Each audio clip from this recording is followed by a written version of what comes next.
రామారావు గారు ఒక్క నిమిషం, రామారావు గారు ఒక్క నిమిషం, రామారావు గారు ఈ జీవో ప్రకారం ఒక్క నిమిషం సార్ ఒక్క నిమిషం ఈ జీవో ప్రకారం సార్, ఈ జీవో ప్రకారం మీరు డబ్బులు ఇస్తామని చెప్పేసి ఒక జీవో ఇచ్చారు. ఆ జీవో ప్రకారం మాకు డబ్బులు లేదని దాంట్లో రిట్ పిటిషన్ పడ్డాయన్నమాట. సార్ చూడండి, మాకు ఏకగ్రీవాలు అయ్యాయి, తర్వాత మాకు పంచాయతీకి రావాల్సిన నిధులే రావట్లేదు, లైట్లు కూడా డబ్బులు లేకున్నామని చెప్పేసి చూడండి. అసలు నేను ఒకటన్నా ఓపెన్ చేసి చూద్దామని చూస్తే అసలు దాదాపు ఈ కేవలం రిట్ పిటిషన్ నెంబర్లే దగ్గర 7 పేజీలు ఉన్నాయి, 8 పేజీలు నెంబర్లు వరుసగా, ఇవన్నీ నెంబర్లు అనమాట, రిట్ పిటిషన్ నెంబర్లు ఉన్నాయన్నమాట. అంటే ఇన్ని రిట్ పిటిషన్లు వేసిన పరిస్థితి. గ్రామ స్వరాజ్యం గురించి మాట్లాడుతున్నారు మీరు. చిన్న వివరణ అండి, మా యొక్క ప్రభుత్వం, మా జగన్మోహన్ రెడ్డి గారు యాజ్ పర్ ఏదైతే నామ్స్ జీవో ప్రకారం ఎలక్ట్ అయినటువంటి అన్ని పంచాయతీలకు ఏదైతే పారితోషికం ఇవ్వడం జరిగింది. అయితే అక్కడక్కడ వార్డు మెంబర్లు కంటెస్ట్ చేసిన దగ్గర కొన్ని లిటిగేషన్స్ ఇవ్వలేదు సార్, ఇవ్వలేదు. కాదు పంచాయతీలకే అడుగుతున్నా నేను, కాదు పంచాయతీలకే అడుగుతున్నా, 2129 గ్రామ పంచాయతీలకు మాత్రం అడుగుతున్నా నేను. కాదు సార్ ఇవ్వలేదు, ఇప్పుడు ఇస్తామని చెప్పి జీవో జారీ చేశారు, ఇచ్చారేమో అని చెప్పేసి జీవో చూస్తే జీవో లేదు. ఇస్తామని చెప్పి జారీ చేసిన జీవో దొరికింది మాకు, ఇచ్చినటువంటి జీవో మాత్రం కనిపించలేదు.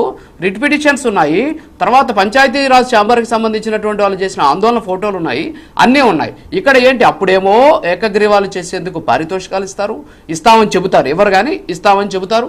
ఇప్పుడేమో అసలు ఏకగ్రీవాలు జరగకూడదు అంటారు. మీరేమంటున్నారు, అది కేవలం మండల పరిషత్తులకి, ఎంపీటీసీలకి, తర్వాత పార్టీ గుర్తు మీద జరిగేదానికి మాత్రమే మా నాయకుడు అంటున్నారు. అంటే పంచాయతీలు ఏకగ్రీవం అవ్వచ్చు అంటారు, అంతేనా? ఫైనల్ గా మీరు అదొకటి చెప్తే నేను నెక్స్ట్ గెస్ట్. నేను ఏమంటున్నానంటే మా స్టాండ్ అక్కడ ఉన్నటువంటి పరిస్థితులు, ఆ రోజు ఉన్నటువంటి పరిస్థితుల్లో నోటా లేనటువంటి విధానం ఉంది. ఈ రోజు నోటా వస్తుంది, ఖచ్చితంగా అది కంటెస్ట్ చేస్తా ఉంది. అట్లాగే ఈ రోజు ప్రభుత్వం విఫలమైంది కదండి, మేము విఫలం కాలేదు. 21లో నోటా లేదా? మా నాయకుడు జగన్మోహన్ రెడ్డి గారు చెప్పినటువంటి రామ్మోహన్ రావు గారు నోటా లేదా? ఒక్క నిమిషం సార్, ఒక్క నిమిషం ఎనలిస్ట్ రామ్మోహన్ రావు గారు చెప్తారు దానికి. నాకు ఒక్క నిమిషం సార్, నోటా లేదా 2021లో? సార్ నోటా లేదండి. ఒక్క నిమిషం సార్, ఒక్క నిమిషం రామారావు గారు. రామారావు గారు ఒక్క నిమిషం, రామ్మోహన్ రావు గారు ఒక్క నిమిషం దాని గురించి చెప్పండి. నోటా ఉందా లేదా? నోటా వల్ల ఏకగ్రీవాలు కాకూడదా? ఖచ్చితంగా నోటా ఉంది. అప్పుడైనా మేము ఈ మధ్య ప్రమాదం కూడా ఒక మీటింగ్ పెట్టి నోటాను కూడా అభ్యర్థిగా ప్రకటించండి, ఎలక్షన్ కమిషన్ చేసినాం కాబట్టి, కానీ ఆ రోజు నోటా ఉంది, అప్పుడు లేని అభ్యంతరం ఇప్పుడైతే వచ్చినట్టుందండి. మీరు అన్న ఏకగ్రీవాలు చేసిన పంచాయతీ రూపాయి ఇవ్వలేదు.